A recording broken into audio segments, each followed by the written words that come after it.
Sharof Rashidov nomidagi Samarqand davlat universiteti Urgut filiali Pedagogika va tillarni o'qitish fakulteti boshlang'ich ta'lim yo'nalishi 4-bosqich talabasi Muxlisa Vahobova. Darsimiz tarbiya darsi. Mavzuyimiz temir yo'l yaqin bo'lsa. Temir yo'l infrastrukturasi yaqinda yashash va harakat qilishda xavfsizlik imkoniyatlarini bilib oling. Temir yo'l atrofida yashashning afzalliklari. Qulay transport. Shahar markaziga tez va arzon yetib borish imkoniyati kunlik sayohatlarni osonlashtiradi va transport xarajatlarini ham kamaytiradi. Iqtisodiy rivojlanish. Temir yo'l atrofida yangi biznes ish o'rnini paydo bo'ladi. Hudud iqtisodiyoti jihatidan jadal rivojlanadi. Ko'chmas mulk qiymati. Transport infrastrukturasini yaqinida joylashgan uylar qiymati ortib boradi va kelajakda yaxshi investitsiya hisoblanadi. Asosiy xavfsizlik qoidalari. 3 ta qoida bor. Temir yo'lda eng kamida 25 metr masofada turish kerak. Poyezd jimgina kelishi mumkin va to'xtash uchun bir necha kilometr masofaga muhtoj. Ikkinchisi, faqat belgilangan o'tish joyidan foydalaning.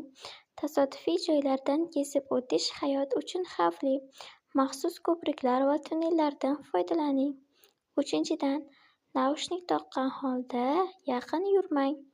Poyezd ovozini eshitish muhim. Diqqatni chalg'ituvchi qurilmalardan saqlaning. Bolalar xavfsizligi. Bunda ota-ona uchun muhim maslahatlar bor.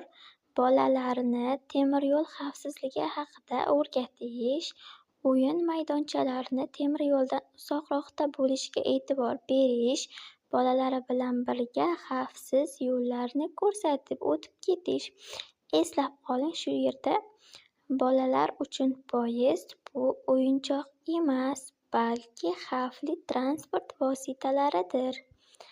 Shovqin va tebranishlar. Shovqin himoyasi. Zamonaviy temir maxsus shovqin to'siqlari o'rnatiladi.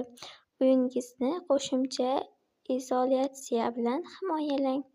Tebranishdan himoya. Binoni loyihalashda maxsus fundament va tebranish yutuvchi materiallardan qo'llaniladi. Zamonaviy texnologiyalar. Yangi poyezdlar ancha jimroq ishlaydi va atrof muhitga kamroq ta'sir qiladi. Favqulodda vaziyatlarda harakat qoidalari. Darhol 1050 raqamiga qo'ng'iroq qiling. Temir yo'l favqulodda xizmatlari bilan bog'laning va vaziyatni batafsil tushuntiring. Zarur hollarda birinchi yordam ko'rsating. Agar kimgadir yordam kerak bo'lsa, xavfsizligingizni hisobga olib, birinchi yordam ko'rsating. Boshqalarni ogohlantiring. Yaqin atrofdagi odamlarni xavf haqida ogohlantirib, xavfsiz joyga olib chiqing. Mutaxassislar kelguncha kuting. Xavfsiz masofada qolib, qutqaruv xizmatlari kelgunigacha sabr qiling. Yashash joyini tanlashda nimalarga e'tibor berish lozim? Bunda 3 qoida. Masofani hisoblang.